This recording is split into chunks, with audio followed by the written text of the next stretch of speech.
Welcome to the RaceGuru Thunder Hour, brought to you by FantasyGuru.com and the Elite Plus Network. As always, we have the trio here. We got the man, the myth, the legend behind the curtain, Sean Engel. You can find on X at SeanE247. Remember, that's SEAN, Sean. And the one and only, the DFS Marlin, the DFS guru, if you will, Mark Hogan. You can also find on X at DFS_Marlin. And I am yours truly, Rich Maletto. Don't follow me on X. If you find me there, good luck. Gentlemen, another week of racing. Before we get into that, though, I want to give another shout out to FantasyGuru.com. You can check out the website. Go up to the top right corner, click subscribe. Check out all the different packages we got.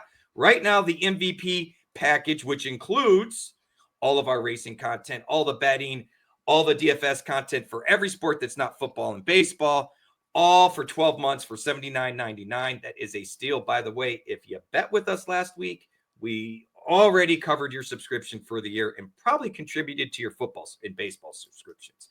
Speaking of baseball, did you guys know spring training's right around the corner? Yeah, well, spring training's been happening. The actual season's going to be here in a month before we know it. So. I forget. I didn't realize they even called pitchers and catchers to the parks yet. I'm so lost on racing and football. But be sure to check out, if you're into baseball, you've got to check out our baseball package. Ray Flowers and the team over there, bar none, I swear. Ray has probably forgotten more. He's taught me more about baseball and forgotten as much as he's taught me. I mean, the guy is the oracle with baseball. Let's be real, right? But you please check out. I don't know, Sean, do you know the pricing on the baseball package? Is there an early bird thing or anything going on? Off the top of my head, I do not remember the exact price, right. but what I will say is whatever price it is, it's probably worth it anyway. Oh, valid. And hey, you can always reach out to support at fantasyguru.com. Tell them what you're looking for. Tell them what you already have, what you don't have, what you want. They will set you up with the best package for you. I can promise you that. Well, gentlemen, I think one more disclaimer. We aim for the show to be family friendly, but I tend to get a little lippy, and once in a while, Sean and Mark do too. So we do caution you that this is more rated for adult consumption. So if you got the kids or those with sensitive ears, be sure to cover their ears if you are tuning into us. We never know what is going to spew from my mouth. I don't know what's going to spew from my mouth half the time. So I guess we'll all find out together with a surprise. Oh, yeah, for sure. We're always good for that. Well, gentlemen, we went road racing. So far this year, we haven't even gotten to the heart of racing in NASCAR. We had 2 drafting tracks, plate tracks, super speedways, whatever you want to call them. It's the packed drafting style of racing that we do 6 times a year between Daytona, Talladega, and Atlanta. Then we went road racing, which we're also doing 6 times a year this year, with our first one at COTA, Circuit of the Americas. Overall, gentlemen, thoughts on the race? Mark? I enjoyed it. It was actually a little bit easier to keep up with just because of the shortened track. There were definitely some interesting restarts, that's for sure. There were some interesting starts. So I think, was it the Xfinity race or the Cup race where they came right around turn 1 and wrecked out? Was that? Oh, that was the Cup race. Yeah, that was Cup. Well, they did. Okay. I would say they did something similar to Xfinity because did Zilich get hurt right off the bat, or was that 10 laps in? That was Cup as well. That I was think. A different restart. Oh well, no, Zilich definitely was involved in that turn 1 spin out, but he did, and then he made his way all the way back to 14th when he got wrecked out at that point. So right, yeah, we talked about it last week. We played Zilich. Like, our plan for Zilich was spot on. Play him in Xfinity, right. Fade him in Cup. However, I thought he looked really good in Cup. Like, despite some of the miscues there, he was fast and he was moving through the field. So, oh yeah. And I failed. I did use Zilich in a DFS lineup. And what happened was when I went to build it on Sunday, I went, where he's starting is more intriguing now. There's some place differential potential now. The speed was there. We saw that the day before. And I was mad at myself after the first wreck because I was like, we told ourselves to fade him, and then I didn't. And then, like you said, you saw him be fast and work his way back up to 14th. And I went, son of a gun. I'm hoping the ownership was a little lighter, which was kind of my plan when I picked him based on the qualifying and the speeds of everyone else and place differentials. I was like, honestly, he might be a little less owned than we thought. So I was willing to kind of roll the dice on it, chasing some, higher points finishes. And I was loving it and the sad thing was he had nothing to do with that, Rhett. I mean, his teammate lost it. Yeah. I mean, Suarez said it best in the interview. You got a split-second decision to go one way or the other. And you just don't know at the time, and you hope you make the right decision. I will say this, Sean. The shortening of the track was massive. Would you agree? Yeah, I do think that the layout changes with making the track shorter definitely what made quite the difference there, especially with was less overall turns, but it also it made that turn 6 area pretty interesting with drivers being able to set passes up there. And overall, I really think I actually enjoyed this race at COTA. I have a complaint about that though. Turn 6, right? Yes. Wasn't that the controversial turn with the track limits? I mean, what in the world? Like, how did no one know? Was that more on the drivers? Just completely overlooking it? Or was it not made clear by NASCAR? Both. But like Sean mentioned in Discord, it is up to the teams to get clarification as needed. Now, one suggestion I had, NASCAR was letting teams know during practice and qualifying if they had violated the limits. So what I would be doing if I'm these teams, come practice, I'm pushing all the limits. I'm finding out where am I really getting, because NASCAR will warn you. I mean, they tried to be fair about it. And I do blame, I think there was assumptions made because in all fairness, the lack of consistency is where the confusion came, right? Why do we have track limits everywhere else? That's always been there. But because of the new layout, now all of a sudden we don't, because we did have track limits in turn 6 before, that same section. That's where part of the confusion was. And really, Kevin Harvick on his podcast kind of talked about it great. There's all this paint and colors, and it's not really NASCAR and confusing. I agree with you guys. I think it was a solid race. I don't want to go places like this more than 3 or 4 times a year. But I think they did I'm with Dale Jr. Dale Jr. said this on his pod. He hates COTA. He was all about, I've made it clear, I've hated COTA, I don't like going here, blah, blah, blah. And then he goes, if I made that clear, and then goes, well, I got to tell you, shorten the track, man. I love COTA now. And the less, I think the caution lap timing really killed it in the past with the extra length. I know Sean brought that up last week. I think that was huge.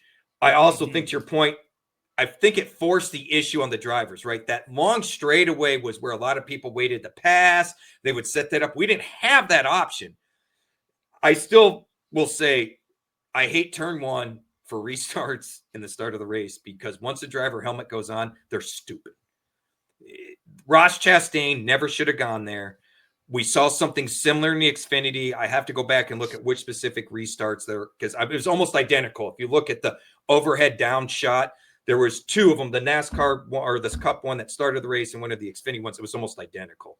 But I can't lie. On top of that, gentlemen, we kind of did well on the I know not everybody cashed in the DFS side, but we kind of did well on the betting side of things last week.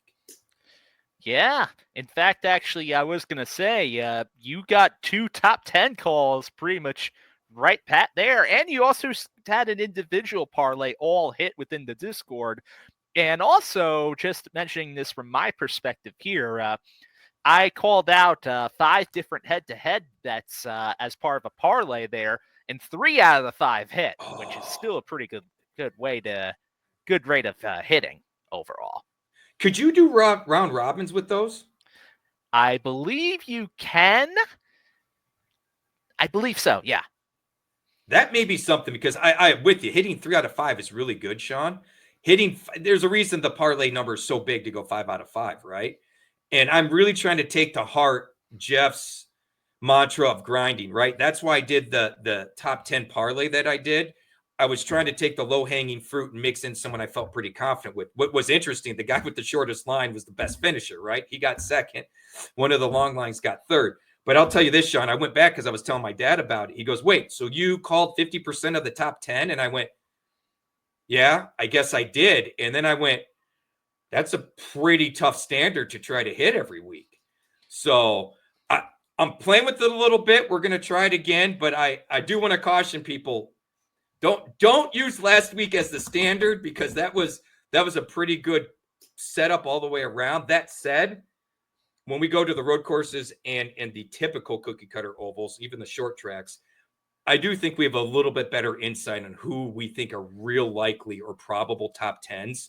And it's worthwhile to either drink the juice on a couple of lines, minus 120, something like that, or do like we did, because, Sean, we were on the same people. Oh, yeah, Busher pretty much. and Gilliland. And the thing about Gilliland that was really off base to me was I went and looked at the line, because I went back through the article this week, because I said I need to be better about focusing on some of the early calls, right? And I was like, shoot, I do have Gilliland in there. Well, I went and looked. I'm like, well, why is he plus 600? He qualified 10th. He's 50% for top 10s here. And the other one, he was like 13th. I'm like, this line just like, I'm on the fence with him, but this line seems off. Like, it's a worthwhile. And then someone posted, one of the members posted in the chat, a bonus for plus 1,100 for Gilliland to hit a top 10. So be shopping around, folks. I mean, Yeah. That if I would have seen that line anywhere, I would have put $5 on it just because that is just such an outlandish line, right? And very much I don't so. know. Were you guys sweating that last lap like I was? Like, I don't know about you, but I was not watching the leaders cross the start-finish line. I was watching the ticker with the intervals, because I was watching Gilliland's intervals just creep up right to Bowman, and they were even. And then after the winners crossed, it flashed away, and I had to go look. And that last lap was a sweat, man. Oh, yeah. I was going to say, and he basically, he did what you would have wanted him to do, which was clean out Logano for it on the last lap. I got to say, that's actually one from a betting perspective and DFS. That bothers me a little bit. When you are invested in the whole race, you have a DFS lineup, or you got several bets out there, all of a sudden, the last lap, all the emphasis is on first place, and then they don't even reference what's happening in the field until like 5 minutes later. So that part drives me crazy. And then they only flash it up there, right? I don't know about you guys, but I have a habit of pausing, making some notes, right? So I know where guys are at, hitting play so it goes to the next section. Like, I don't know how many times I'm like, gosh darn it. Now I'm rewinding, trying to find the ticker. Like, it is beyond frustrating how they're really bad about that, man. Yeah. Oh, the Fox broadcast, especially with this. My gosh, it was awful in that regard this week. I mean, Xfinity with the CW one this. Oh my God! Even my wife was commenting how bad the CW broadcast was when they were covering it. I had Priest in my lineup, and he was balling the whole race, and then he dropped off like the last 3 laps or whatever it was, and I was like, man, what happened to him? I still don't know. Was it a fuel thing? Was it a fuel thing? I don't fully remember. There was no coverage on that. It drove me crazy. He went from I swear, he was like in 13th, and he went to 33rd in the final 3 laps of the race. So what your gripe is right there, Mark, welcome to the club. Yeah. Welcome to the club. One of the beefs Sean and I have talked about a lot on this podcast particular has been the poor TV coverage and how they do a really poor job of not going through the field and keeping you abreast of what's going on. They used to do this thing back in the day where they basically would be like, we're taking you through the field. And they literally would go car by car by car with someone in the pits telling you. And they do it once in a while still, but it's not a common thing and it's not a consistent thing. Instead, they focus on some cool stories on one particular team member or one particular driver or something like that. And I get it. They have found that fans like the connection of the insight knowing. But again, from a betting DFS perspective, we're watching the sport for the sport, okay? If I went background on these guys, there's ways to get it. Twitter or X or Facebook or their websites, articles, whatever. Tell me what's going on with the race. Yeah. We got people racing. Like in the moment. Yeah. In the moment. I'm glad that Tom saved a puppy, and I will donate to the cause. But darn it, I'm more worried about the tire Tom changes on whatever car number. I want to know what happened to that car and why he is now in the back instead of 15th when I last saw him. And all the radios are queued up on the broadcast. Like there is no reason to not have that. And like you said, when they go through the field like that, it sounds like they don't do it nearly as often as they used to. But I don't care if they're saying, hey, all systems go, we're good, nothing's changed. I love to hear that. I just want to know, like, great. Tyler Reddick is still doing good. That's news to me. Like, or even if they're griping about the car, right, Sean? Yeah, 100%. And you know what? I have to say, shame on Fox, because on the final lap, they did not even show the Logano-Gilliland spin or even the spin that took Bubba Wallace away from a top 15 finish right there, on the final lap. And shout out to Bubba.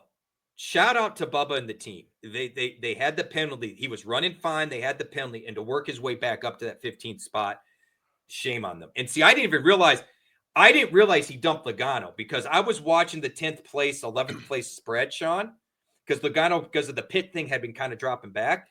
And all of a sudden, the spread between Bowman and Gilliland went from like 3 seconds to 0.3 of a second. And I had no idea what was going on. All I knew was the shorter that interval got, the more likely we had a chance to hit. And to this day, like you guys said, I do not know what happened on that last lap. And it's a damn shame. Shout out to the top 3. They did a great job closing out that race, but man, you don't have other camera. I know you do. I see the camera people. You're not recording. Like, it's just something changed in Fox like some sort of director at the track. I don't know their titles. Something changed about 5-6 years ago. Fox used to be the standard where there was a wreck. They showed you what created the wreck. Now it's like what NBC used to do, which was, you see the car going in the wall, and you have no idea why the car is sideways going into the wall. You just know a car is sideways going into the wall, and they leave it at that. Fox is doing the same thing, and I don't mean to be mean, but I'm adamant. Some people are just better at jobs than others. Some personnel changed at Fox, and it has really led to poor coverage. And I don't know if you watched the IndyCar race, which is also on Fox. I thought they did a good job on that race. Yeah, I think overall it was whoever was directing the broadcast just did not do a good job, especially because there were even a few times during the race there too where the commentators were talking about something that was happening, but then the camera operator didn't even cut to what they were talking about. No, like that's just ridiculous. It's stupid. Now, Mark, do you have HBO Max? I do. And I know about the thing where you can follow a specific driver on there. I haven't tried it yet, but I was considering it a few races ago. I think it was Daytona, maybe. So that's what I was going to say. That would have been probably the only way you knew about Priest, right? Because you could have tuned into his channel and it would have had both the radio, so you can hear his radio going on, and the camera. Now, if you really want to go completely degenerate here, Mark, you can on your phone listen to the scanners. Of the drivers. Okay. For example, you want to watch, but you're curious, you've got a couple of drivers you're curious about. You can go on, and I think it's on the NASCAR app, Sean, correct me if I'm wrong on this. It's been a couple of years. I'll play with it if you guys want, but pretty sure it's the NASCAR app. You can go into the scanner thing and pick a couple of drivers, one driver, whatever, and bounce back and forth between the channels, and you can listen. Now, the problem is the delays. Yeah. The radio stuff is even with the delay on TV, is about a lap behind say a cookie cutter track. Yeah. So either you got to pause the TV to try to, get semi close, or just understand there's a delay there. Well, I was going to say it actually might be great timing, because you see what happens on TV, and it gives you maybe enough time to jump in on someone's scanner. True. Not a bad way to look at it there, Mark. Or you just get 40 TVs in your setup, and you just put each one on every car. I wonder if HBO Max has a screen limit then. That's true. You might have to get a couple subscriptions for that. I'm just gonna put a bow on COTA with also saying about the finish that it was that Kyle Busch, he gave it his all there, and then just the car wore out on him. And then how about the three drivers fighting it out for the win with Christopher Bell, William Byron, and Tyler Reddick all fighting it out cleanly too? Thought that was pretty neat too. It was crazy back and forth. I thought Reddick looked really good, and I think that's just a sign of more things to come here with him.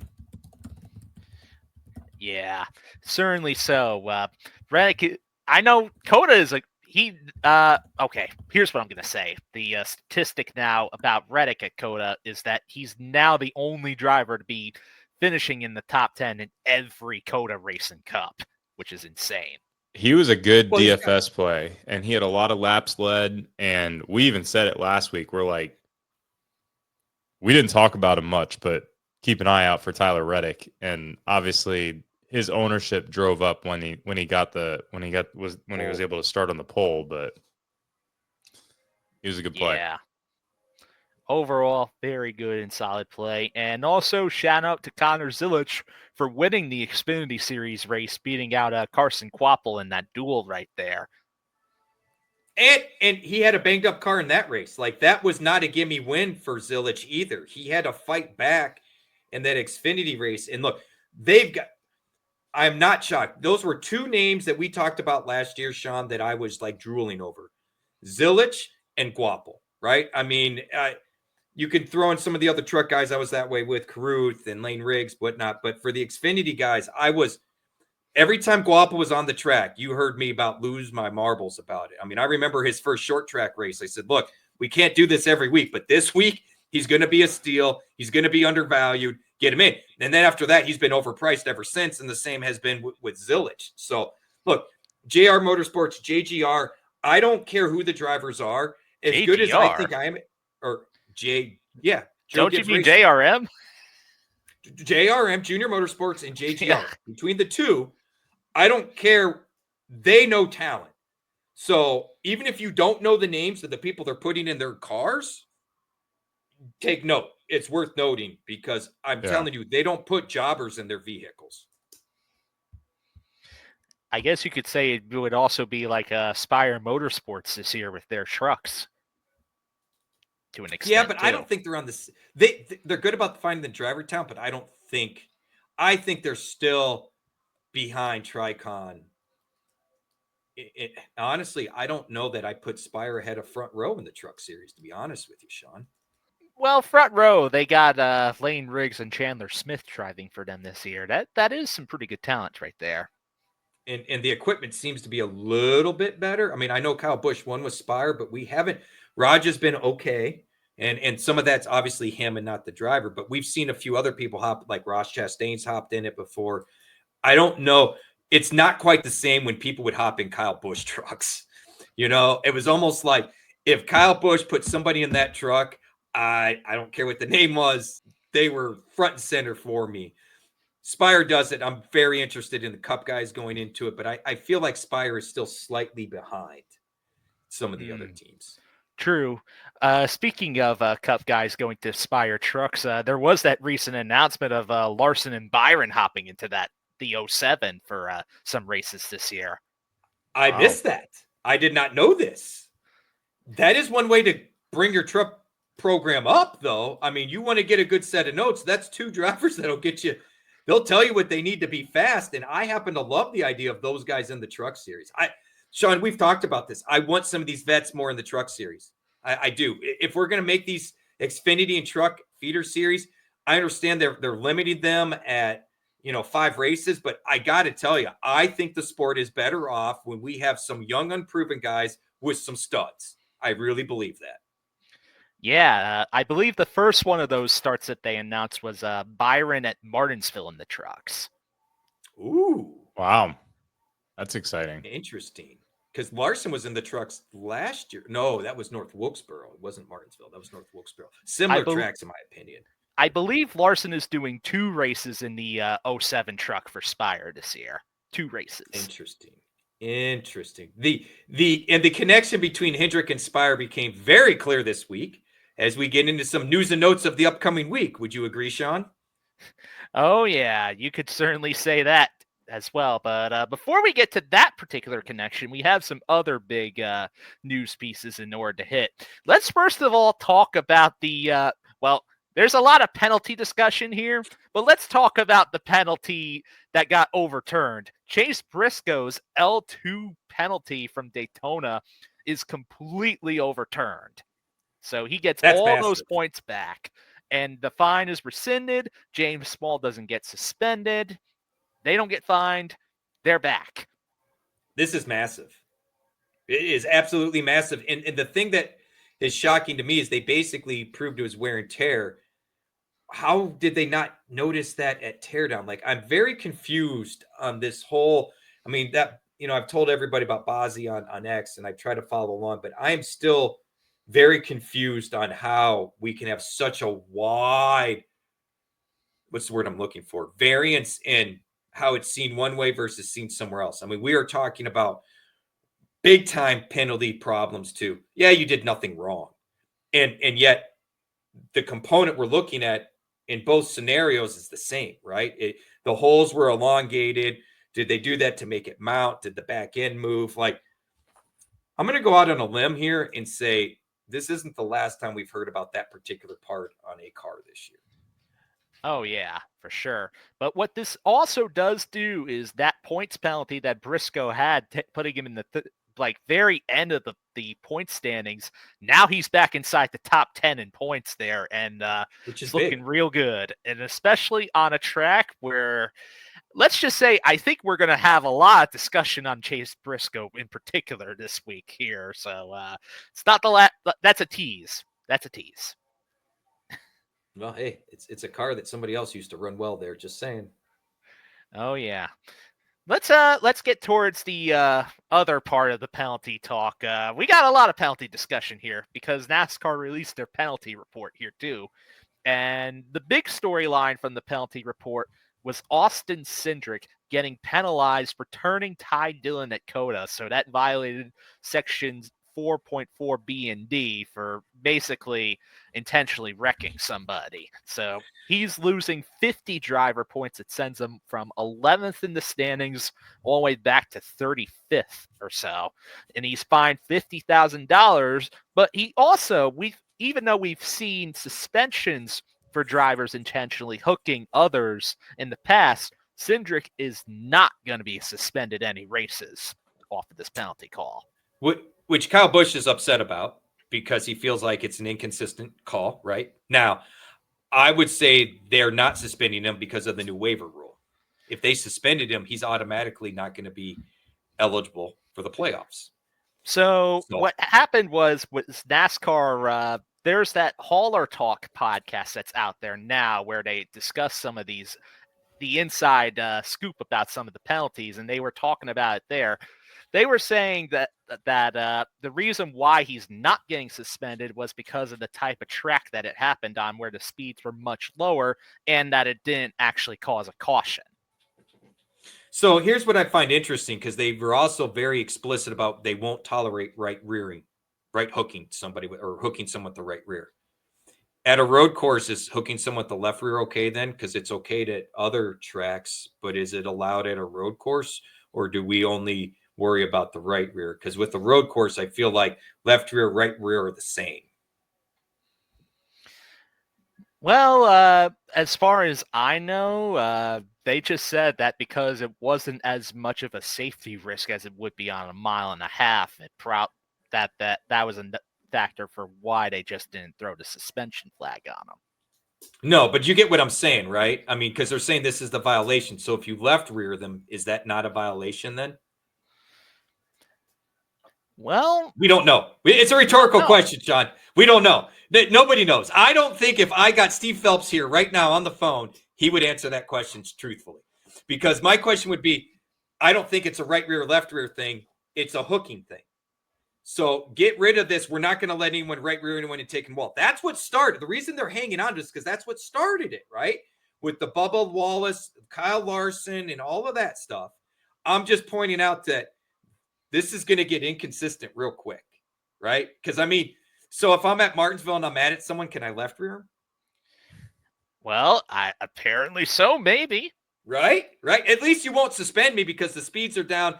Oh, maybe you will because it caused a caution.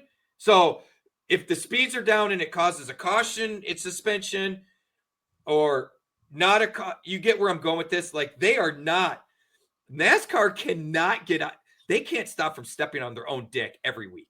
Like it is just comical at this point. Between the caution issues the first week, the second week, now some inconsistencies on the penalties. I don't know. I mean, it's NASCAR. It is what it is. Res baby. The res commissioner has spoken. All right. But, other than the Cindric penalty right there, I mean, he still got penalized on the same level. Otherwise, it's just not the suspension part. But other than that, to be clear, I don't want the suspension, Sean. I don't know about you guys, but I don't want the suspension. Yeah, I kind of agree with that. I think it was nice that he wasn't suspended in this case. I think that was the right call here. So, I mean, it's not like he totally endangered Ty Dillon overall there, too. Well, like, if it was on 1.5 miles, that is definitely dangerous. Here's my problem. We're going to remember the whole boys be boys or boys have at it or whatever it was, that phrase they used 10 years ago. I am adamant that, no, you can't just have self-policing. That's a dangerous game. At the same time, you need some self-policing. I maintain that Matt Kenseth had every right to do to Joey Logano what he did at Martinsville. And I appreciate the fact that he did it at Martinsville. The old school way of you wait till a short track when speeds are down and it isn't as dangerous to do it. Unlike Carl Edwards and Brad Keselowski that wanted to throw each other through a fence at Texas or Kansas or Atlanta or wherever that was. Atlanta and Talladega and probably one or two other tracks in the Xfinity Series only at that time. That rivalry was something else. Right. And they didn't care where they were wrecking each other. And that got real scary and dangerous, right? Matt kind of went old school method like we would see with a Bill Elliott, a Dale Earnhardt, a Harry Gant. Like, and I do think they're at a road course, I don't have a problem with it. Remember when Tony Stewart pile drived whoever it was into the tire barrier? I don't even remember talking about a suspension or a penalty for that. Or actually, you mean back at Sonoma when he got into Brian Vickers, ruined his day, and then Vickers put him on the tires later in the race. Oh, was it that way? I thought there was one where Smoke responded with someone and just totally I may have had it backwards, but yeah, I don't recall any suspensions or penalties. You know what I mean? No. So there is something to over policing. And here's the problem. If you're going to celebrate when someone like Logano dumps Kenseth for a win and does these things over and over, and then you got Austin Dillon basically cleaning them both out, doing everything he can for a win. Well, now that's too far. There's no clarity. They want these wrecks. They want it, but they don't want to be like they want to pretend they're hockey while also denouncing fighting, right? Like they want the fights to break out, but they want to be the proper, leader and be like, this is not acceptable. We can't have this in our sport. Yeah. I'm also just going to say that I'm in the camp that if Austin Dillon never hooked into Hamlin, he may have gotten away with at least the finish there. I agree there. I'm still on the fence. I feel like that was him coming up, him coming down. I don't know. It's as Regis. And granted, I mean, I only have some go-kart experience, limited race car experience. I play online and shit like that. I don't think it's as Regis as people made it out to be. I really don't. But it's neither here nor there. The deal's done. Whatever standard's been set is set. My issue is I don't know what the standard is, man. I don't know. That's why I asked about the right rear, left rear thing. Does it matter if it's a right or left rear? Like, why don't you just come out and say when you hook somebody and turn them into a wall, we're not going to have it? I don't care if it's right or left. Be consistent. Because I tell you what, you've seen this, Sean. Imagine getting left hooked at Daytona. That's how Kyle broke his legs, or Talladega. He didn't that was hooked. Daytona because he was racing in the Xfinity race that time. Right. But and he didn't even get hooked. But my point being is that absolutely could happen. So anyway, I digress. More penalty, or can I mention the Hendrick combo real quick? Yeah, that's what we were going to get to anyway Okay. here. So, two members You're of the on it. number 5 Hendrick Motorsports team, the Jackman and the front tire changer, are suspended for 2 races because of that loose wheel coming off at COTA. So they'll be replaced by 2 other Hendrick crew members who work on Spire Motorsports cars, specifically, I believe, the number 7 team of Justin Haley. Correct.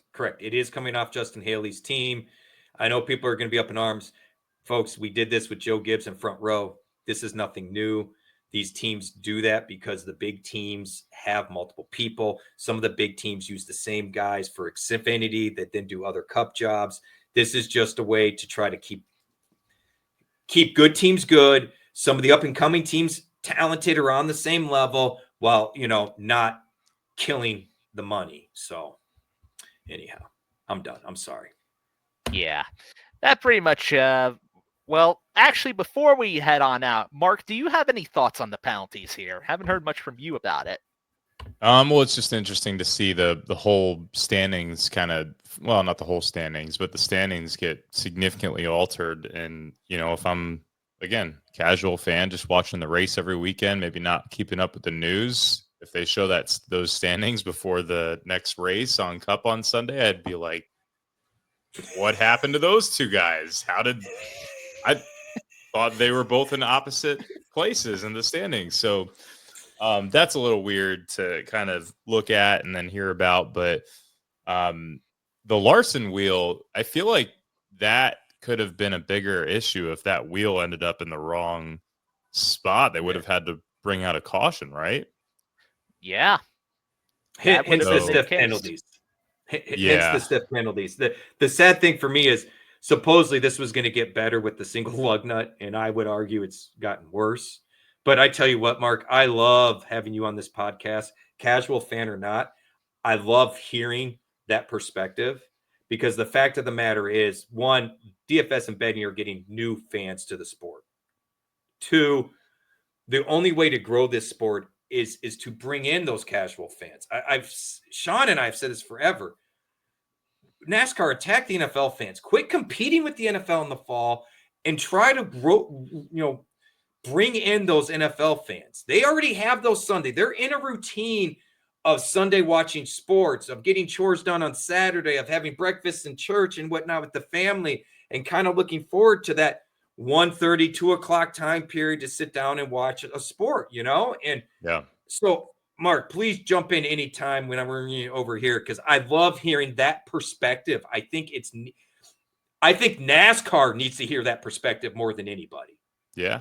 Well, they have that, for example, they actually did a great job, I think, with that commercial, which, I'm aware of because we do this and, we're playing DFS and all that kind of stuff, but it references like Denny Hamlin's background and all that good stuff and 2311, whatever. It would be nice to see them do a 2-minute, piece before each race like that. Hey, here's everything that happened in this week, all condensed in 60 seconds, like a Chris Berman type of, summary so that you can catch the casual fans up. They do some of the pre-shows leading up to the race, but those are out. That's like hours of content, and no one's sitting there for an hour and a half. Well, some people are, but the casual fans are tuning in right when the race is starting. Well, okay.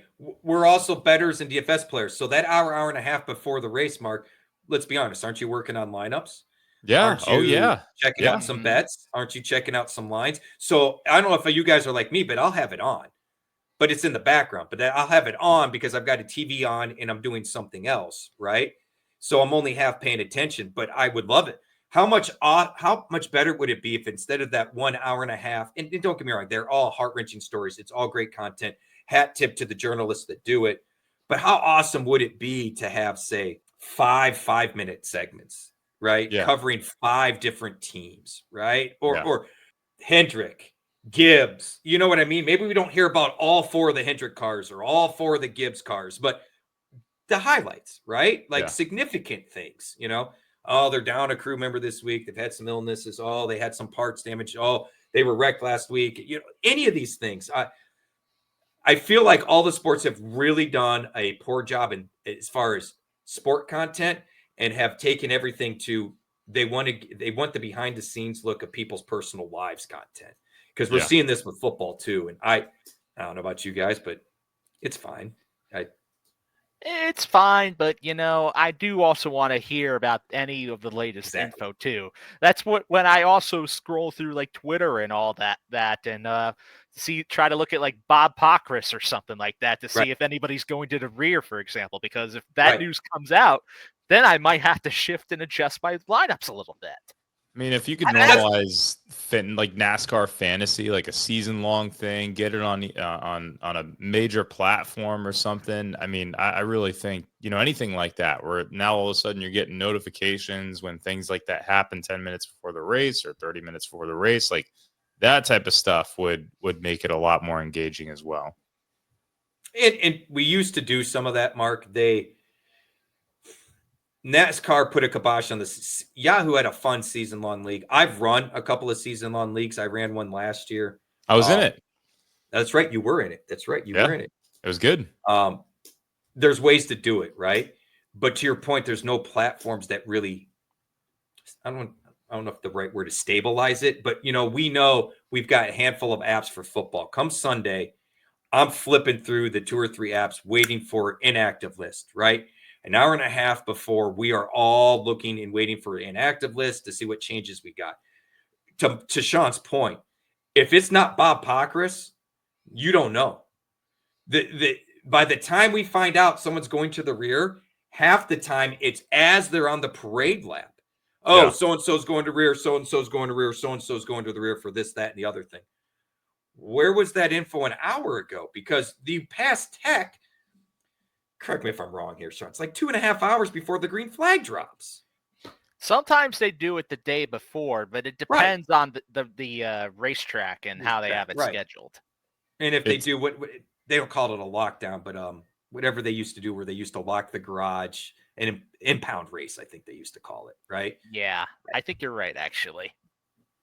I mean, news like that, though, it's quite frankly, it's comparable to when you find out news about the UFL an hour before, the UFL, there's a lot less people covering it than NASCAR. Like NASCAR should not be comparable to the UFL when it comes to coverage like that. So, well, I think you might be surprised if UFL might be on par with coverage, because Bob Pockrass, for example, wasn't even at COTA. Because he works for Fox, they sent him to St. Petersburg for the IndyCar race. Oh, yes. So Bob, this is how talented Bob Pockrass is. He was still giving us all that real-time NASCAR info from Florida. St. Pete, yeah. Yeah. On the beach. Incredible. Mm-hmm. But, hey, we go from road racing in Texas to the desert. Rattlesnake Hill, Sean. We got to make it to Rattlesnake Hill, man. I want to go watch a race from Rattlesnake Hill. Off in the desert. It's going to get hot. Hot action. Is it? That's what I would say in theory if the racing in the past few years at Phoenix wasn't just basically the epitome of mediocrity and absolute crap. Sean, bringing the honesty. I love it. I love it. Well, lead us off here, Sean. Take us down here, man. Lead us off. I do not like the racing at Phoenix since the next gen car. It has been not that good. I'm just telling you, it actually kind of grinds my gears a little bit. Mm-hmm. So I'm with you. Getting my opinions out of the way, I still have a job to do, and that's to help the people cover this race. So getting into the strategy right here, we got ourselves basically the closest thing to our first short track event of the year. So they're going to be using the short track and road course rules racing package.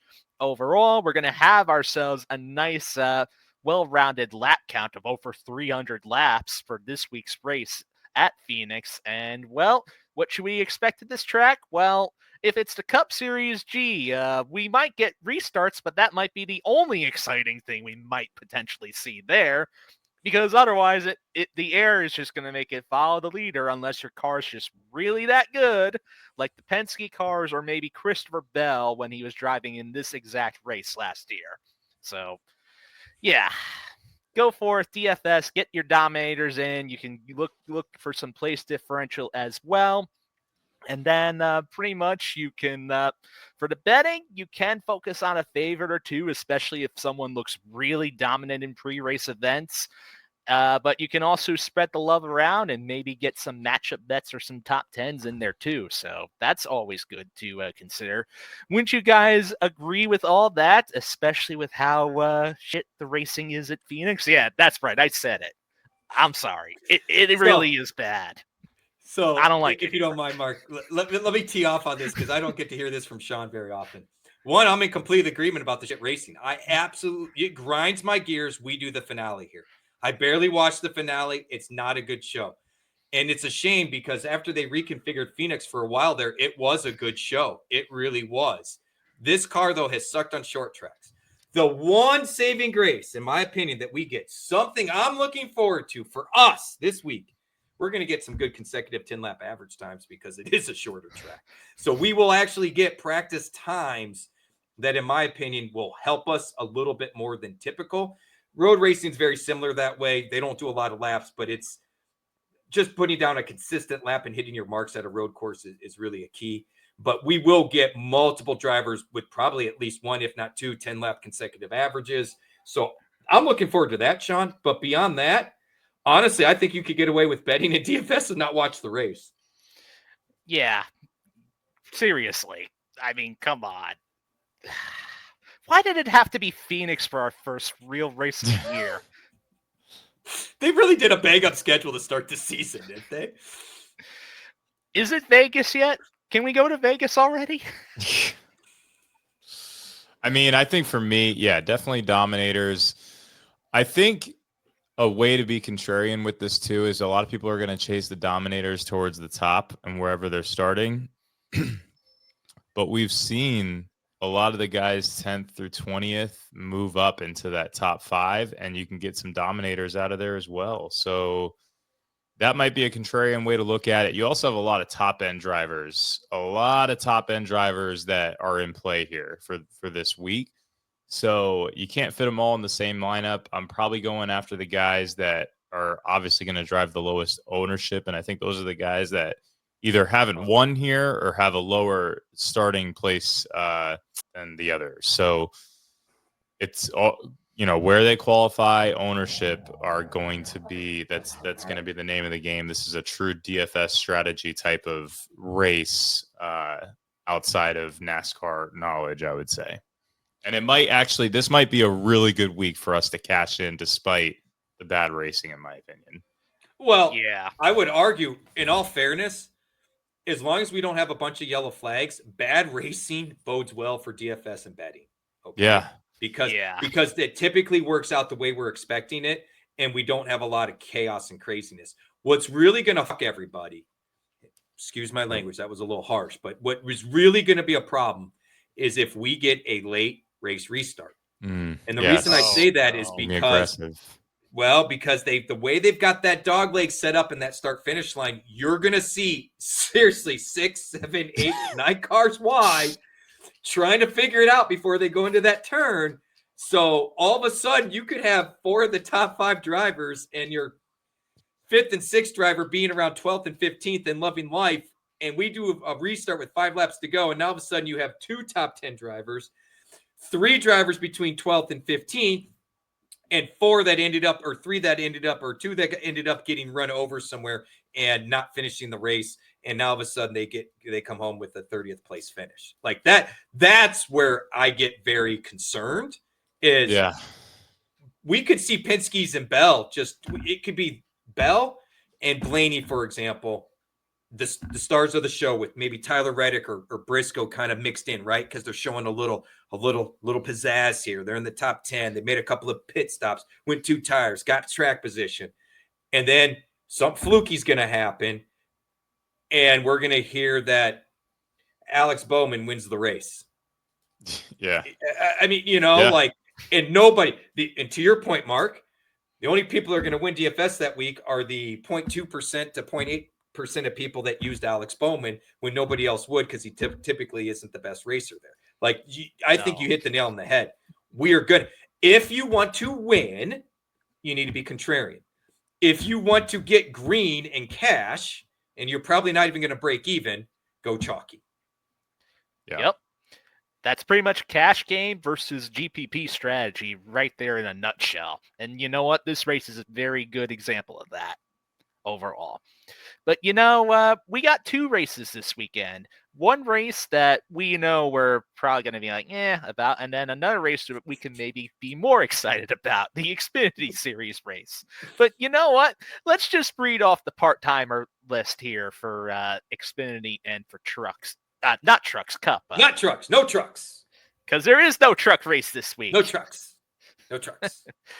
So we got Nick Lights in the 07 for SS Greenlight Racing in Xfinity. Garrett Smithley is back in the number 14 after taking the week off for Carson Hosefar to take that car at COTA. We got ourselves, speaking of Alex Bowman, he's in the number 17 for Hendrick Motorsports in the Xfinity Series this week, which is very interesting to see. And then we have Eric Almirola in the number 19. He's back again. Greg Van Alsten, the number 35 for Joey Gase Motorsports. Brad Perez is in the number 45 for Alpha Prime Racing. Joey Gase himself is in the second Joey Gase Motorsports entry, the 53. Thomas Annunziata in the number 70 over there for Cope Family Racing. And then Dawson Cram is in the number 74 for Mike Harmon Racing. And as for Cup, we only got one part-time entry this week. We have Catherine Legg in the number 78 car for Live Fast Motorsports. That's BJ McLeod's team right there. That's a name that got me in trouble on Facebook this week. Whew. Well, it's an interesting one, I guess you could say, but I'm not trying to dog on her. I want a female to be successful in NASCAR. We were talking to Discords about Frankie Muniz, right? The Malcolm in the Middle guy, and how he doesn't really have doesn't have a lot of credentials. Catherine has more credentials, don't get me wrong, but she hasn't had a top 3 or 5 finish since 2018 in all the different series she's been in. I don't want to sit here and say she's an automatic fade for me, because at $4,600, say starting dead last, I think she'd be an excellent contrarian pick, even starting last. Because I think, one, people are going to be off her because she's a woman. We see this. They get mocked, which I think is crap, but I think that'll play into it. And 2, I just don't think I don't think the equipment's there, and I don't think the talent's there. To me, this is more of a publicity stunt for a sponsor, and I'm just not down with it. Is what it is. But this also illustrates to me the goal that this car has, because NASCAR did launch a countersuit. This goal of this car, bringing down cost and bringing in new blood, it's not happening. It's just not happening. So great. We got Catherine. Pronounce her last name. Is it Legay? Legay? I think it's just Leg, or Leg? Wrong. Leggy. I don't know. The only thing I'll say about it is there's not even much expected value here, because if you look at her odds on DraftKings, for example, you can get Ware, who has twice the better odds for $300 more on DK. So it's even when you're paying down, I think I'm going Ware over Leggy, whatever her last name is. I would rather. I really don't mean disrespect there. I just don't know what to say. When you get the number 78 car on a track that's not a super speedway or drafting track or pack racing or wherever you want to call it, that's usually an automatic fade for me, just because of the equipment. It's just not there. It is Catherine Legg. It is Catherine Legg, and she is British, in case you were curious. Which, not to be mean, I'm fading all things British right now, so she'd be out on that account anyway. Including the Euro. Man, I'm out on it, man. Right now I'm out on a lot of stuff. There's a lot of fade going around this house. The only thing that we're not fading is the pizza oven that has been killer, and German pancakes. Those are not fades in this house, but just about everything else right now is a fade. Oh, and I'm buying Bitcoin. That's not a fade. But beyond that, everything else is a fade.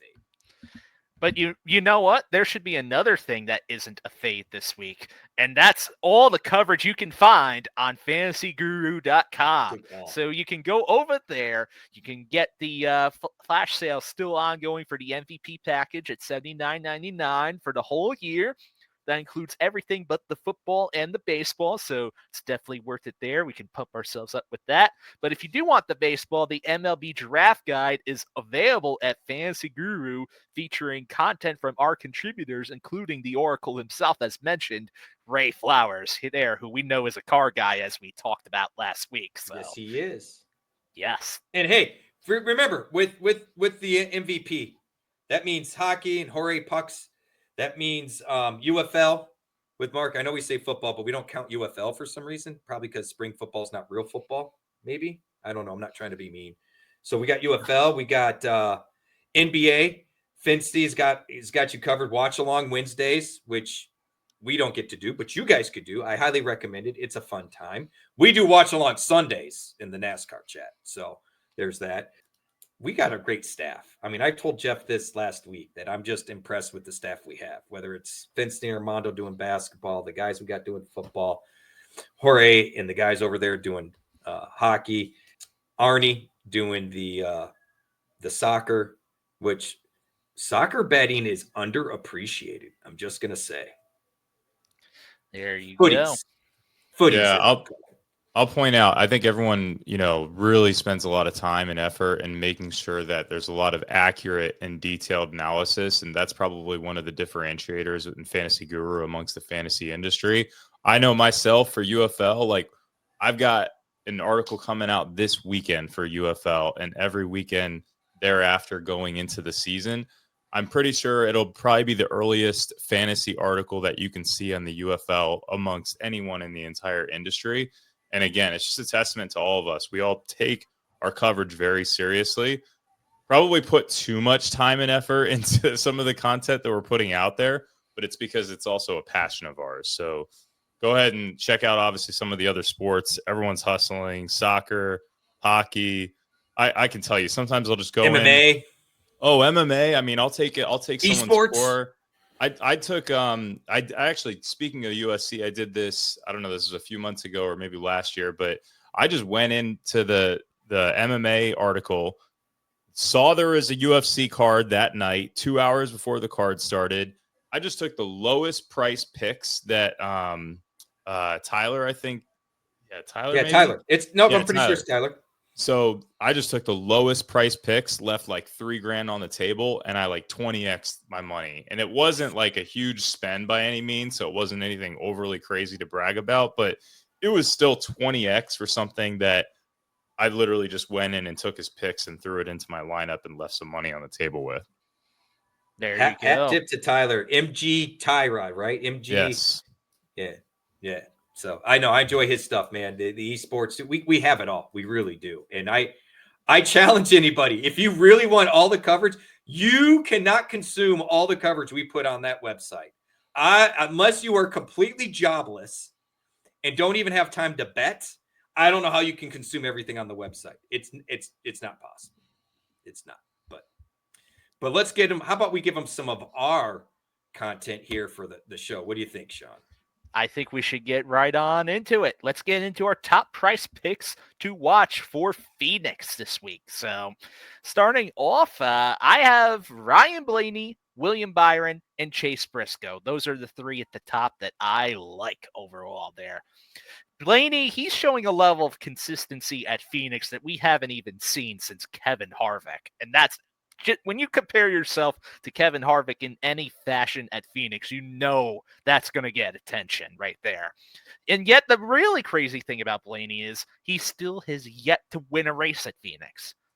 Absolutely crazy. He's been so close so many times, but just hasn't gotten there. I'm in agreement, man. We got a lot of overlap this week. I'm also on Blaney. I can't get away from Penske in general, and maybe it's recency bias from the fall race, but give me Blaney, give me Logano. I really believe that. And I didn't forget that Bell was absolutely a total stud here last year. I love your Briscoe call, Sean. Love it. It's hard for me to get away from Blaney Bell. You could talk me into dumping Logano, but you know me, I have this love-hate relationship with Logano, so I don't like not using him because when I don't, he wins, and then I'm twice as pissed off.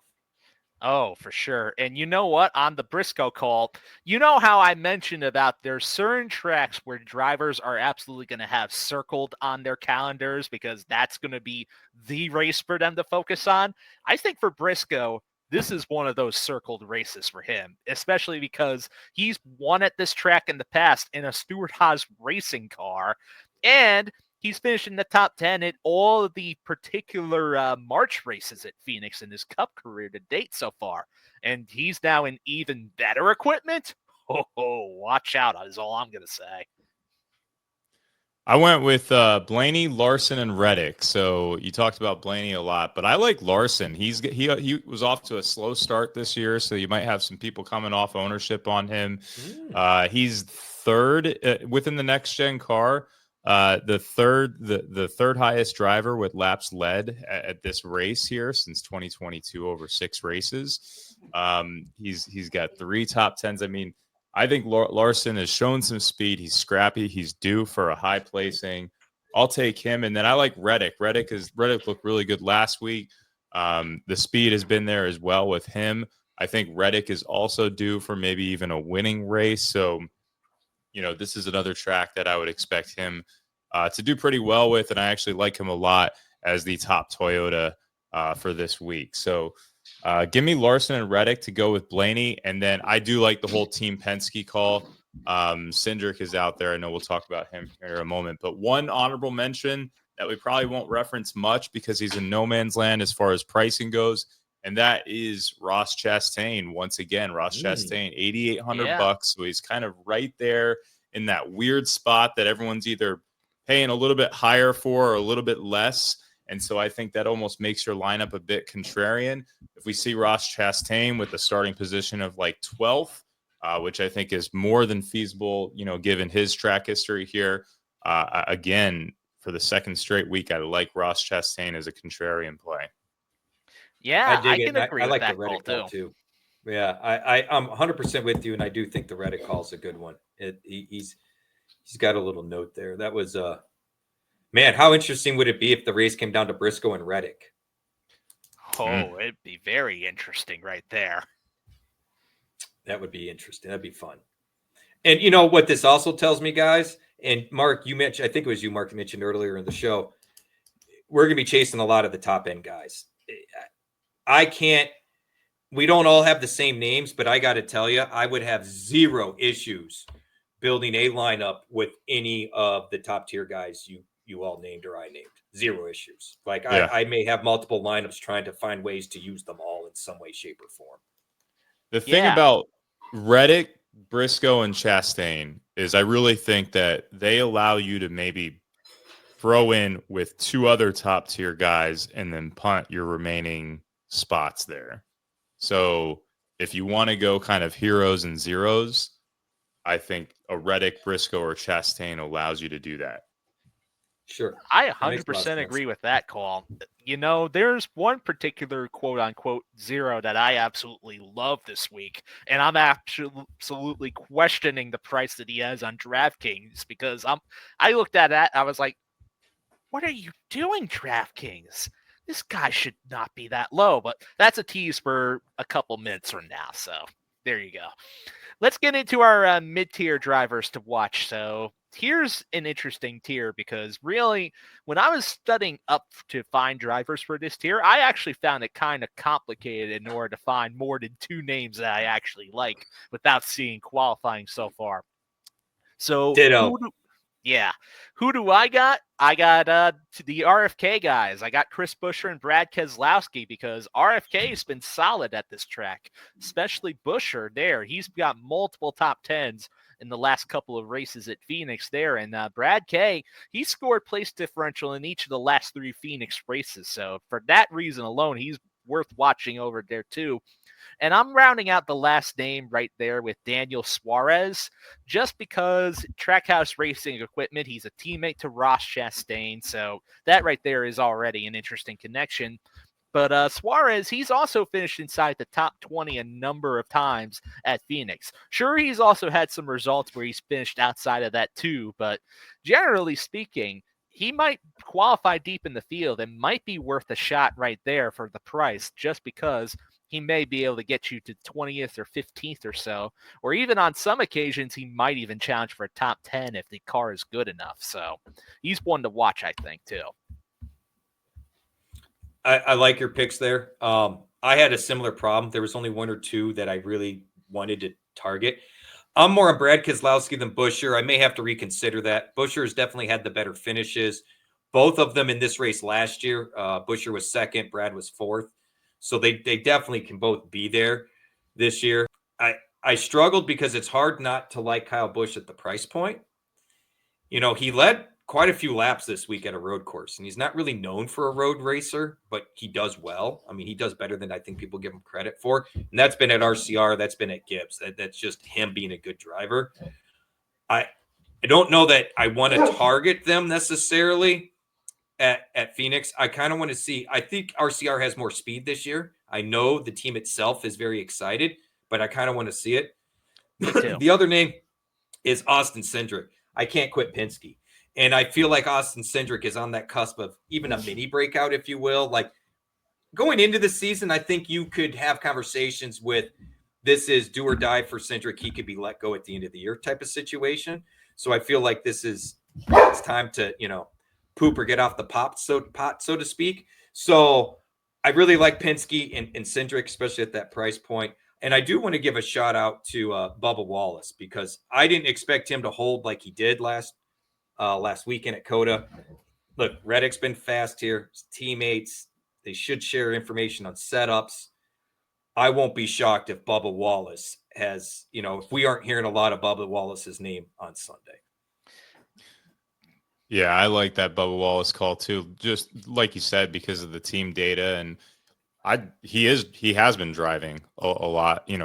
He's had a strong start to the year despite some of the disappointing finishes. But I got Buescher, Cindric, and Suarez. For me, Cindric, it's like the same type of argument as Bubba Wallace as well with Team Penske. It's like Logano and Blaney we've seen do very well here. So Cindric has, like you said, stepped it up. It seems like he's kind of raised his game a little bit. So the price points are everything here. And I really feel like if you're going to look at the mid-tier, you have to look at the low mid-tier. So Daniel Suarez, that's what makes me like him amongst this group entirely, just because there's going to be a lot of people who have been burnt by him the last couple of weeks. Recency bias says he's wrecked the last 2 weeks now, right? So there's going to be a lot of people who aren't going back that direction.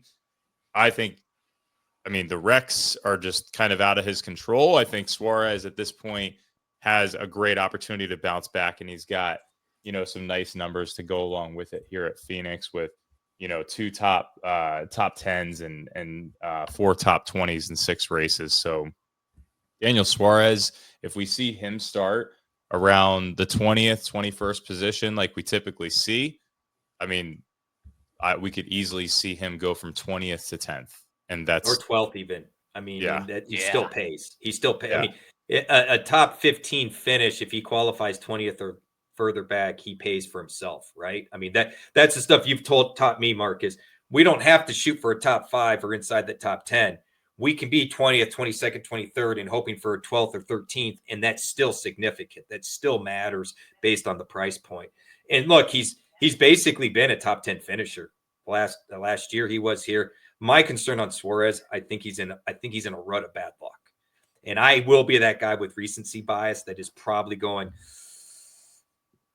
you seem to be on the downward slope, and I'm willing to give it a couple of weeks before I start chasing that bullet, so to speak. But I might be catching a knife, but it's like Bitcoin here. You got just as much of a shot. I was going to say the thing is, Mark, you asked me to bet on it. I'm not going to bet against you on it, man. I'm not.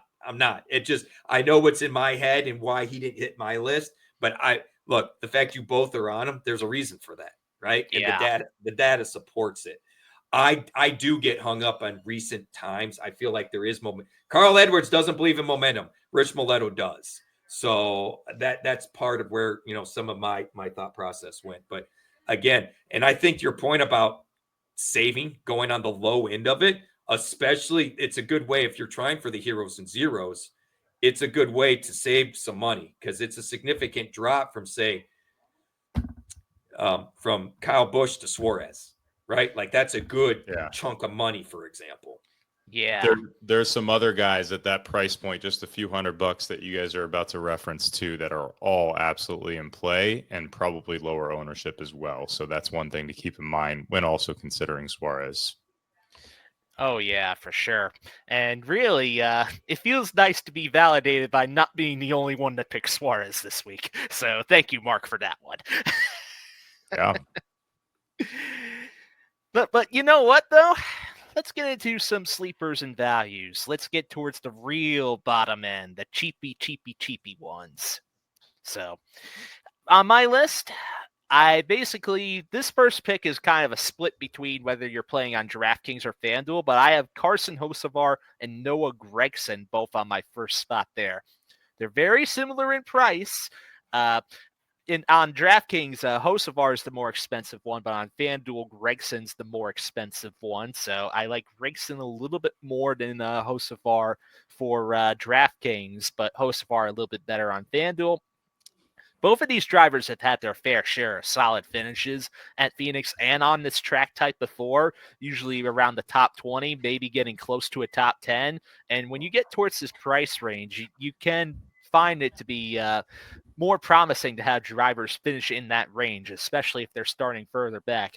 And the other thing that I also want to mention too is that Hocevar is a part of Spire, who has that technical alliance with Hendrick Motorsports, and Hendrick is pretty solid at this track. And then Gregson's with Front Row Motorsports now, and they have the technical alliance with Team Penske. So those Front Row cars could be very interesting to watch this week, especially for that reason alone. Getting into the other two drivers, I have Cole Custer and I have Todd Gilliland. So Cole Custer, he's been really, really good at this track in the Xfinity Series, and that Haas factory team car is basically got a technical alliance with RFK Racing. And we mentioned it earlier, RFK's had some solid results at this track for the price point. So Custer being essentially another RFK-like car, that's got my attention right there. And then the driver that I was teasing earlier about why was his price this low, that was Todd Gilliland, the Todd father himself, because why the heck does DraftKings have him at 5,600 when he finished inside the top 20 in both races at Phoenix last year? What's going on here? Seriously, guys. Can somebody tell me? I think sometimes my honest opinion, Sean, because you've heard me joke that I feel like we could set the lines and we could write the salaries.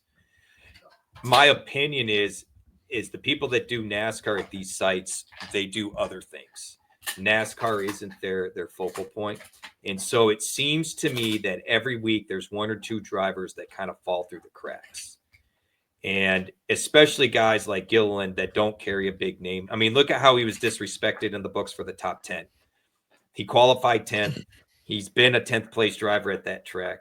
And yet a bonus at 1,100, 6-1. I mean, you had other guys that I definitely didn't think were as fast in practice or qualifying ahead of them. So I don't know if there's this hate against Todd Gilliland because it's not a big name and he's got this reputation of being, a jobber, so to speak. But I'm with you, Sean. He's one of my guys here because I think he is criminally undervalued. It is criminal, especially because he's in, just as mentioned with Noah Gragson, a Front Row Motorsports driver. They got that tech alliance with Team Penske, and we know how good Penske is at this track. So, I will say for itself. My theory on that is I think they weight track types less than recent success. I think whatever their algorithm is that they apply these price points, because it's coming out of an algorithm. Right. I think they're putting more weight on how they've done in recent weeks or this season versus their history on a track type. That's my theory. I don't know if that's fully proven yet, but well, I mean, the thing is though, is look at what they did with Brad Keselowski last week and Joey Logano. Look how low they were priced, right? Yeah. and then they're And that's priced a up road this week. course. I think That with is a road road courses, it's probably easier for them to identify that. That's fair. That's a good point. Yeah. I think that's a very valid point. It's black and white almost versus Phoenix versus Richmond. You know, let's say, for example, they look at Phoenix and Richmond as being similar, and you talk to a crew chief and they say there's nothing alike. It's a completely different setup. We run more like a Martinsville setup at Phoenix than we do Richmond. I'm just making this stuff up. I'm just giving a hypothetical. So I think you're onto something there. I think maybe that's part of it. Do you guys want a contrarian play from me this week? Go ahead. Give me Shane Van Gisbergen. SVG? I don't think people are going to be SVG. I don't think people are going to be on him. Denny Hamlin made a comment about how impressed he was at the improvement he made at Atlanta. Said he's got a lot of, he still has work to do at the ovals. I've been impressed with how SVG's run at the ovals. And with Phoenix being, 3 unique turns, I do think some of the road racers have done okay here. The dirt racers and the road racers seem to have done okay at Phoenix. I don't think a lot of people will be on SVG for a lot of the things Mark has, pointed out in the past about, he's known for being the road racer, not so much otherwise. I think at his price point, he's worth a gamble. And I will not be shocked if SVG comes home top 15. I really won't. I really like that. He's kind of a staple for me this week because I just don't think he's going to be high owned. And I think he's underrated and underappreciated.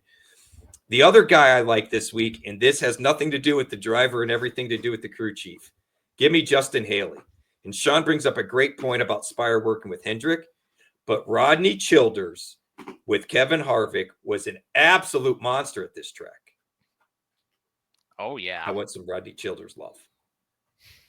Why not? I think it's very applicable in this case there, too.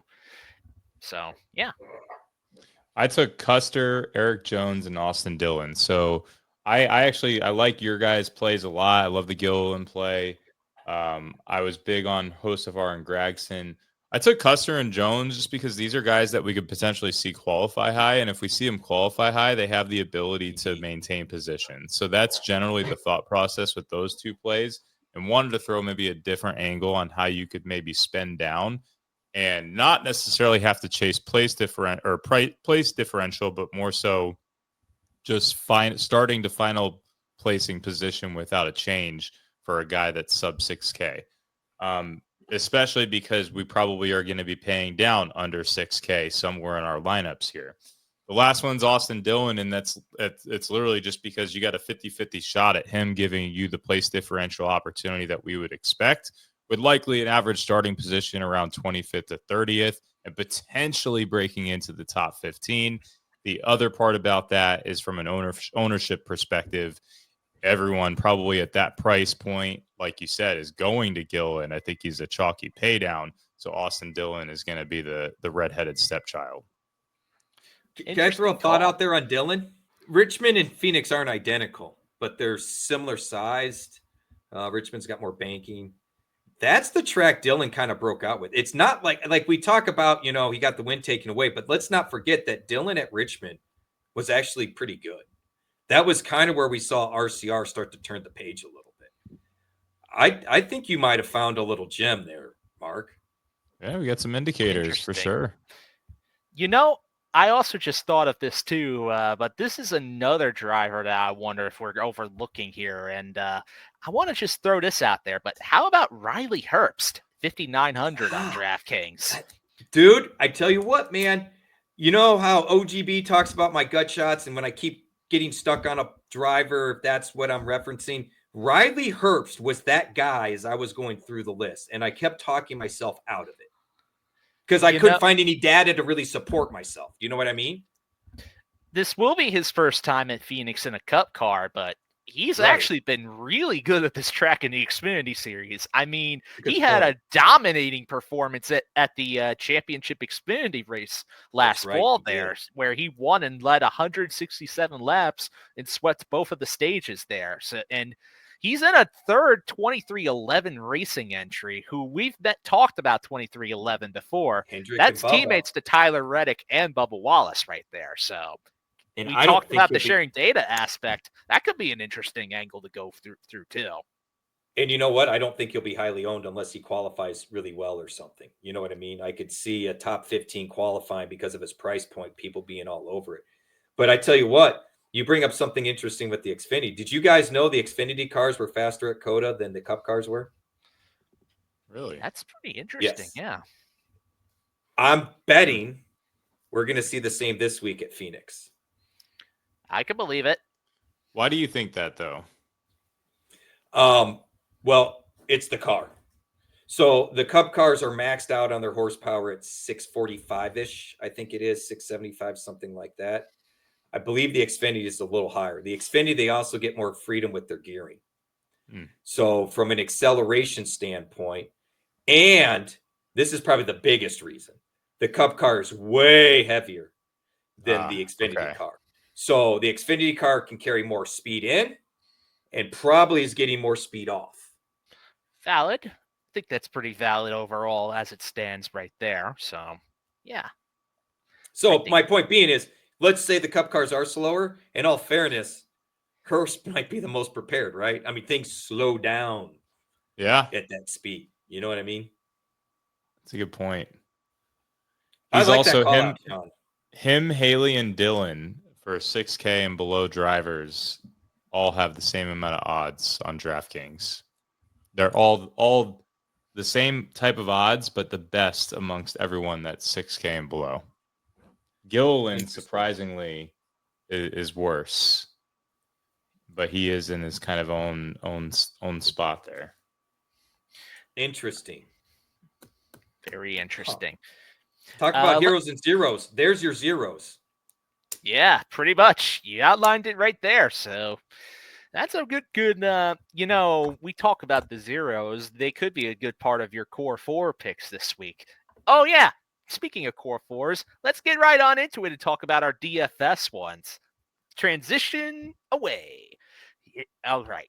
DFS core four for me. I have Ryan Blaney at 10,800 and 13,500 on FanDuel.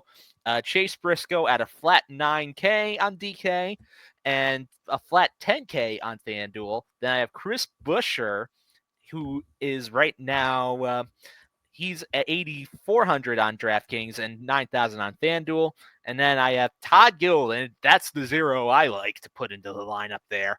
At 5,600 on DraftKings and 4,800 on FanDuel. Absolutely total bargain on both sites this week. Hit us with what you guys got now. Well, I just changed mine because I like the idea of the heroes and zeros, so I had to at least put a zero in my lineup then, right? My core four, Blaney, Haley, SVG, and Bell. Interesting. I'll plant my flag. I dig it. I'll plant my flag with those picks.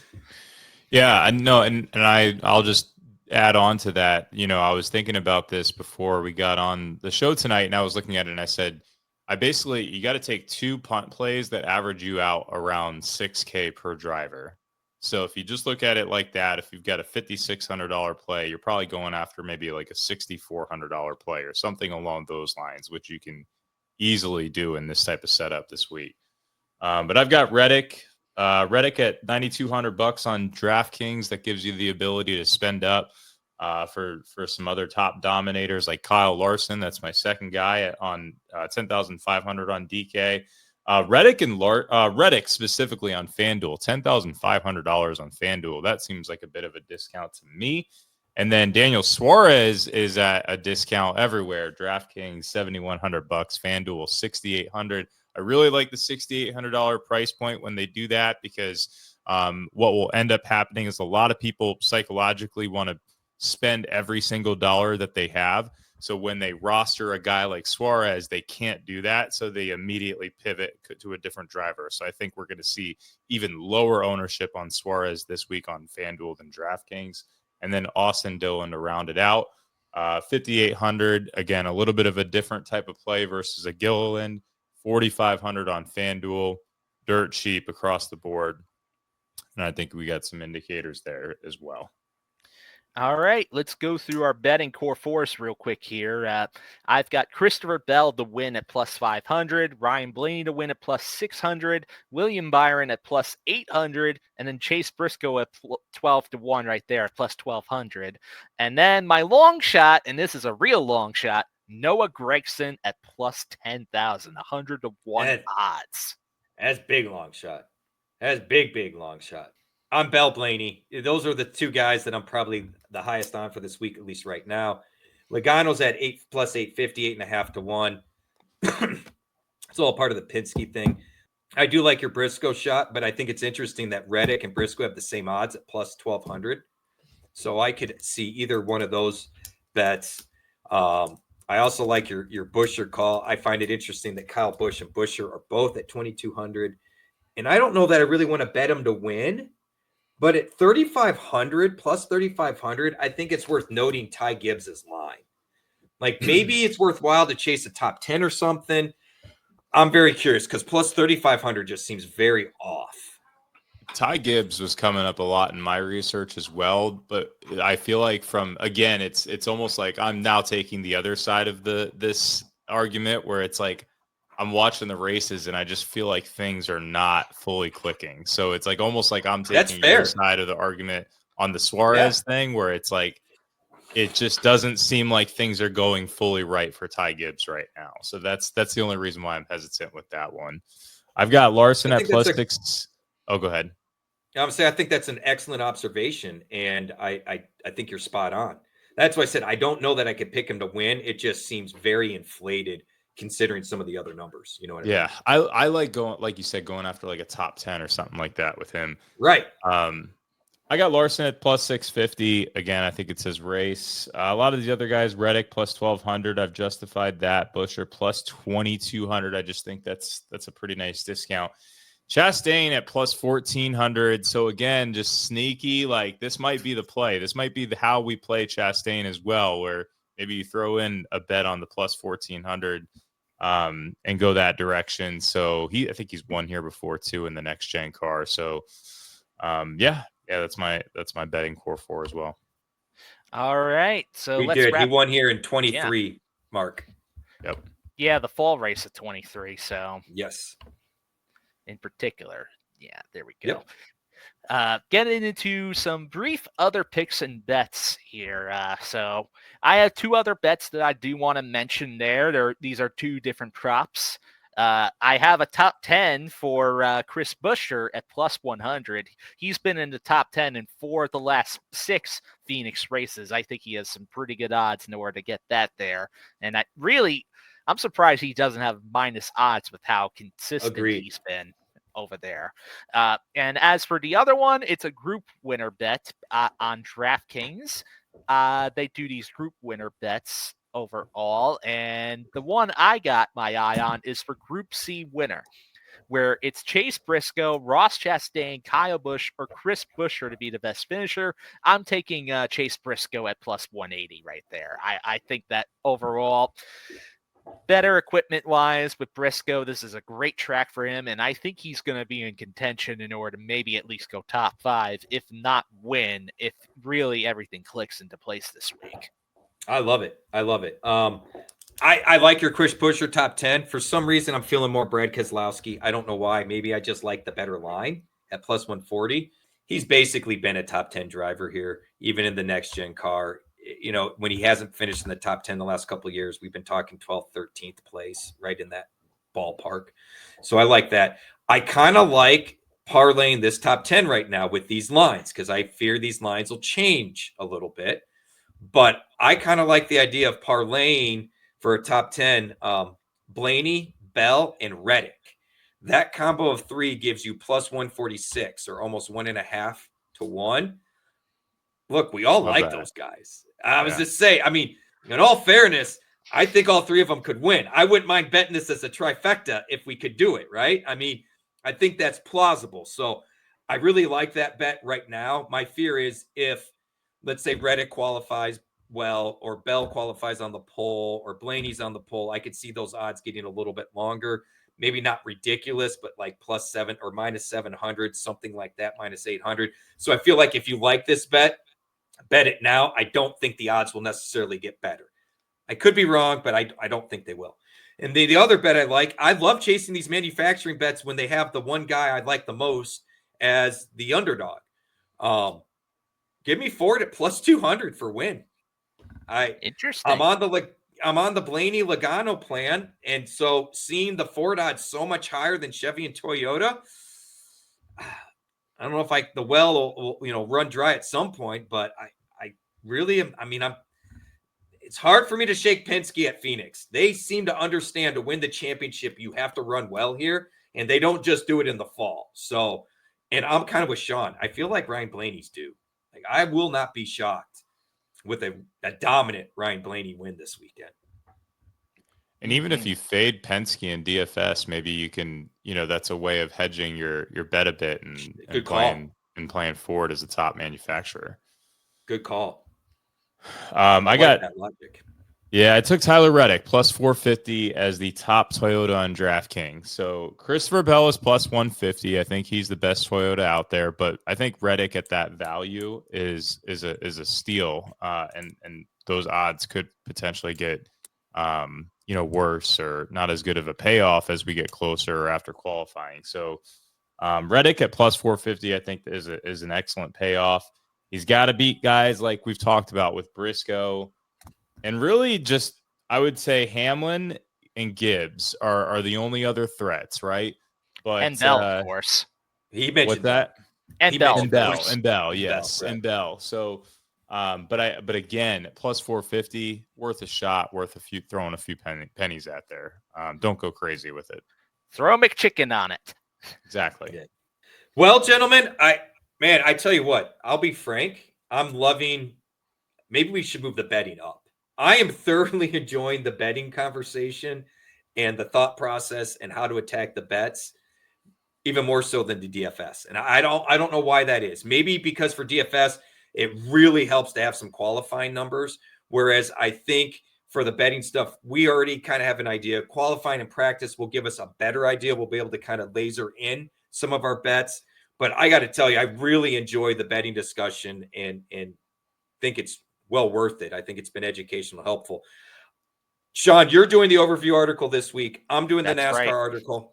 I'm going to try to follow your format so it's as consistent as possible. You do not have to try to follow my format because I'm a little out there, Sean. But I'm going to try to keep it consistent as possible. I'll do the Cup cheat sheet. I am feeling a little discombobulated because I have a system and scheme of how I go through things for my article. So I'm hoping to get kind of back in my groove. I don't want to feel out of sorts. I felt really well into it last weekend. So I'm hoping the same, but we enjoy kind of chopping up and changing it up a little bit. So I appreciate you letting me do some Cup stuff this weekend, Sean. I know your overview is going to be awesome. So you got that coming out. Mark, you got UFL coming out this week, right? Because first UFL game was last week or this week? This week, right? Well, no, UFL games aren't for a few weeks, but I got the first UFL bad. article coming out this week. So gotcha. But Xfinity cheat sheet too. Yes, I would say you're on the cheat sheet, so we'll have that. I am, because I haven't done a cheat sheet a couple weeks since the trucks last raced, right? I'm doing a Cup cheat sheet. So don't be shocked if I call one of you guys or whatever, because I want to try to work on the ownership thing that I'm still not quite there with yet. And I also want to make sure, because my cheat sheet did not look anywhere near as good as your guys's. I want to fix that. So heads up, you might see some changes. But as always, folks, hit us up in Discord. We're more than happy to go through lineups. We're more than happy to give our 2 cents. We're more than happy to get feedback, some of our logic, some of our bets. Share other bets. Shout out JB, I think it was, that shared the plus 1,100 Todd Gilliland bet. Way to shop lines. Hat tip. Please continue to do that stuff in Discord. Remember, go to fantasyguru.com. If you're not already a subscriber, click the subscribe button. Our MVP package that has all the NASCAR stuff along with everything that's not football and baseball. $79.99, 12 months. If you're not sure what you got, what you want to expand to, email support@fantasyguru.com, support@fantasyguru.com. They will take care of you. On behalf of Sean Engel and Mark Hogan, be sure to look up Sean on X at SeanE247 and Mark at DFS_Marlin. Don't bother finding me on Twitter. I'll only piss you off. On behalf of everyone at fantasyguru.com and the Elite Plus Network, We appreciate you tuning in. We're going racing again this week for the next. Holy crap, guys. We still got 33 weeks left. Yep. 33 weeks left. All season. So we will be here with bells on or pretend bells, however you want to look at it. But on behalf of all of us at Fantasy Guru and the Elite Plus Network, thank you for tuning in. We'll see you next time.